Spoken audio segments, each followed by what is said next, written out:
میرا نام ڈاکٹر شاہد اشرف ہے۔ گزشتہ 20 سال سے درس و تدریس سے وابستہ ہوں۔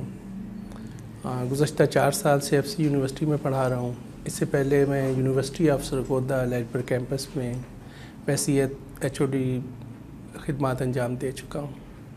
اس سے پہلے ساندل کالج فیصل آباد میں تھا۔ تو شاعر ہوں، نقاد ہوں، تحقیق میں بھی کچھ کام کیا ہے۔ مکتوبات احمد دیم قاسمی کے نام سے میری یہ کتاب شائع ہوئی ہے اور ان کے 486 خط میں نے کلیکٹ کیے ہیں۔ 2 شاعری کی کتابیں شائع ہوئی ہیں، رنگ خوابیدہ پڑے ہیں اور یہ منظر خوبصورت ہے۔ اس کے علاوہ مائکرو فکشن کا ایک مجموعہ شائع ہوا ہے مراقبے کے بعد۔ تو درس و تدریس سے وابستہ ہونے کی بنا پہ ہمیں آسانی رہتی ہے کہ ہم مطالعہ کریں، لکھیں اور شعر و ادب کی محفلوں میں جائیں، اور اس طرح ادبی علمی سرگرمیاں ہماری جاری رہتی ہیں۔ اردو اقوام متحدہ کی 6ٹھی بڑی زبان ہے اور اس کے بولنے والوں کی تعداد کم و بیش 50 کروڑ کے قریب ہے، جو انڈیا، پاکستان اور دنیا کے مختلف خطوں میں آباد ہیں۔ مسئلہ صرف یہ ہے کہ یہ قومی زبان تو ہے لیکن ہماری سرکاری زبان نہیں ہے۔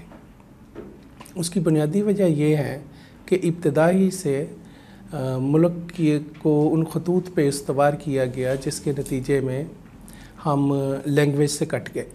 انگریزوں نے ایک سازش کے تحت فارسی کو ختم کیا تھا۔ آپ جانتے ہیں کہ مغلوں کی سرکاری زبان فارسی تھی، اور جب انگریز 1857 میں قابض ہوئے تو 30 سال تک سرکاری زبان فارسی رہی۔ اس دوران میں اتنے لوگ تیار کر لیے گئے، تعلیمی ادارے قائم ہوئے، اور اس کے نتیجے میں جب انہیں اندازہ ہوا کہ اب امور سلطنت انگریزی زبان میں انجام دیے جا سکتے ہیں تو انگریزی کو لاگو کر دیا گیا۔ پھر وہ ایک طبقہ ہم پہ مسلسل قابض رہا یا غالب رہا، اور اس کے نتیجے میں قیام پاکستان کے بعد بھی سرکاری کام انگریزی زبان ہی میں انجام دیے جاتے رہے۔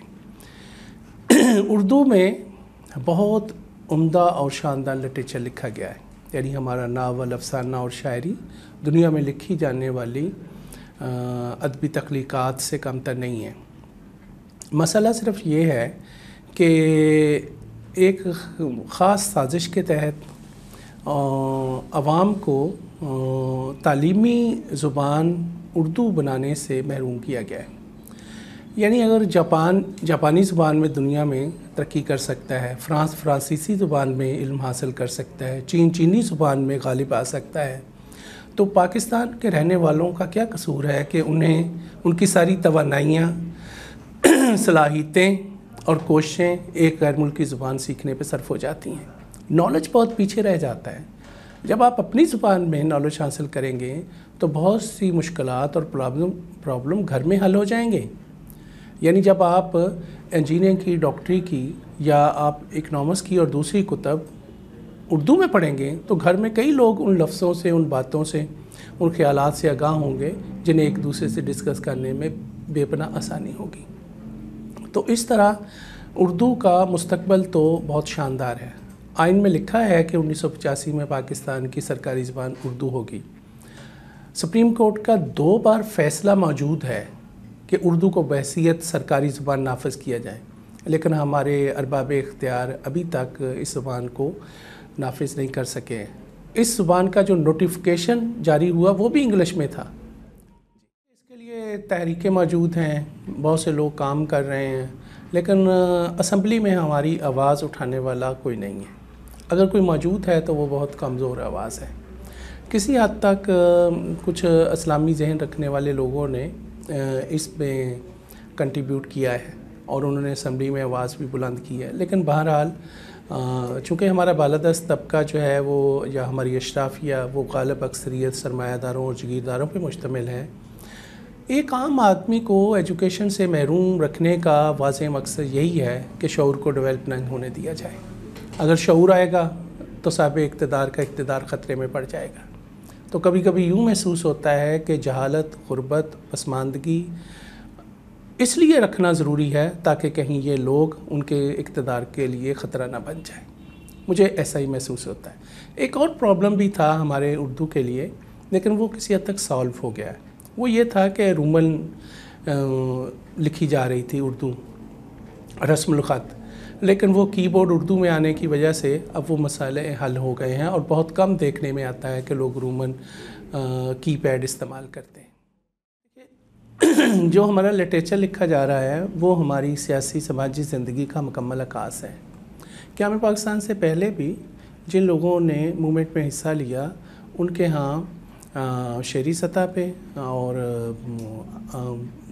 فکشن کی سطح پہ ایسے عمدہ نمونے موجود ہیں جس سے اس دور کے لوگوں کے جذبوں کی عکاسی کی گئی ہے۔ قیام پاکستان کے بعد پہلے 10 سال بتدریج جمہوریت کے جو پروسیس ہے اس کو ناکام بنانے میں صرف ہو گئے اور بہت سے حکمران تبدیل ہو گئے۔ اس دوران بھی لٹریچر لکھا جاتا رہا ہے۔ فیض صاحب، مجید امجد، احمد قاسمی اور دوسرے شعراء کے ہاں ایسی تخلیقات موجود ہیں جو اس ناگفتہ صورتحال کی عکاسی کرتے ہیں۔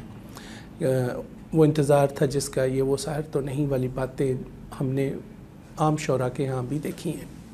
تو اس طرح بعد میں ہمارے ہاں پسماندگی، غربت اور سیاسی انتشار جو ہے وہ بتدریج بڑھتا رہا ہے، اور اس میں ہمیں ملکی سطح پہ بڑے قاداور اور بڑے شاعر نظر آتے ہیں کہ جو وقتاً فوقتاً یا خاص ادوار پہ لوگوں کے جذبوں کی عکاسی کرتے ہوئے دکھائی دیتے ہیں۔ اس میں فیض بھی ہے، فراز بھی ہے، اس میں ہمارے جالب بھی ہیں۔ اس طرح اور بھی بہت شعراء کے ہاں سیاسی سماجی رجحانات ملتے ہیں۔ کشتیاں ٹوٹ چکی ہیں ساری، اب لیے پھرتا ہے دریا ہم کو۔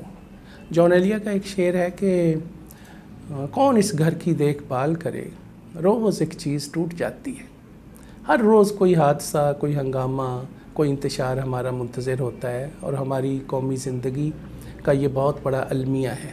اسی طرح وہ کون ہے جو انہیں کھیلنے نہیں دیتا، یہ کم سنی میں جو روزی کمانے لگتے ہیں۔ ہماری سماجی زندگی کی بہت ہی عمدہ عکاسی کی گئی ہے۔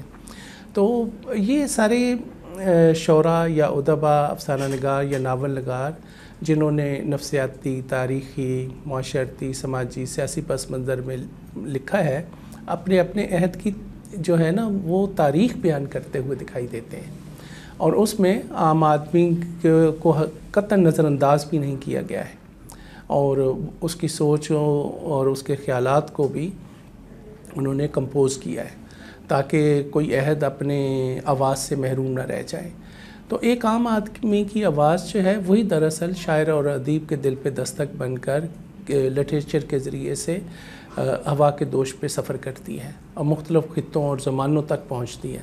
اب یہ الگ بات کہ لٹریچر جو ہے اس کی لائف کیا ہے، 1 دن، 10 دن، 10 سال یا پھر 100 سال۔ کبھی کبھی ہم دیکھتے ہیں کہ ایک شعر جو ہے اس کا خالق جو ہے وہ ایک شعر کی بنیاد پہ زندہ ہو جاتا ہے۔ آپ نے یہ شعر ضرور سن رکھا ہوگا کہ دیوار کیا گری میرے کچے مکان کی، لوگوں نے میرے صحن میں رستے بنا لی۔ اگرچہ ان کے اور بھی بہت سے سکتے علی کے شعر ہیں، لیکن یہ شعر ان کا بہت ہی معروف ہوا ہے۔ جی، اردو کو جب تک سرکاری سرپرستی نہیں ملے گی، صورتحال بالکل ایسی رہے گی اور اس میں تبدیلی کا کوئی امکان نظر نہیں آتا ہے۔ بس ایسے ہی چل رہا ہے اور ایسے ہی چلتا رہے گا۔ لیکن یہ ضرور ہے کہ کبھی نہ کبھی ایک بہت بڑا جو ہے نا وہ انقلاب ضرور برپا ہوگا۔ ظلم، زیادتی، یا پھر یوں کہنا چاہیے کہ یہ جو کہ دبا کے رکھنے کی ایک کوشش ہوتی ہے وہ ہمیشہ نہیں رہتی ہے۔ تو موومنٹ تو چلتی رہی اور چلتی رہے گی۔ اگر باقی دنیا اپنی زبان میں ایجوکیشن حاصل کر رہی ہے، امور سلطنت انجام دے رہی ہے، زندگی کی قدروں کو پہچان رہی ہے، اپنا مافی الضمیر ادا کر رہی ہے، اب ان کی زبان لٹریچر کا حصہ بن گئی ہے، دنیا میں نام کمایا ہے، تو اردو بولنے والوں کا کیا قصور ہے کہ ان کو اس زبان سے محروم رکھنے کی ایک باقاعدہ سازش کی جا رہی ہے کہ ایک ہی آدمی ہوتا ہے جو قوموں کی تقدیر بدل دیتا ہے۔ حکمران کی غلطی کا خمیازہ نسلوں کو اور قوموں کو بھگتنا پڑتا ہے اور تا دیر بھگتنا پڑتا ہے۔ ایک عام انسان کی غلطی کا خمیازہ اسے یا اس کے خاندان تک محدود ہوتا ہے۔ حکمران جو ہے نا، ایک آدمی، یہاں وسائل موجود ہیں، اس ملک میں ٹیلنٹ بہت زیادہ ہے، یہاں پہ نوجوانوں کی بہت بڑی تعداد موجود ہے۔ اس ملک کو صرف اور صرف ایک نیک دل حکمران درکار ہے، اور وہ ہمیں گزشتہ جو ہے نا وہ 77 سالوں میں میسر نہیں آیا ہے۔ ایک شخص چاہیے اور یہ سب کچھ بدل جائے گا۔ پاون سے میرا یہ پہلا تعارف ہے، اور جیسا کہ میرے علم میں آیا ہے کہ یہ علمی ادبی پلیٹ فارم ہے، مختلف شعبوں سے متعلقہ لوگوں کو یہاں انوائٹ کر کے انٹرویو کیا جاتا ہے اور ان سے ان کے فیلڈ سے متعلق سوالات کیے جاتے ہیں۔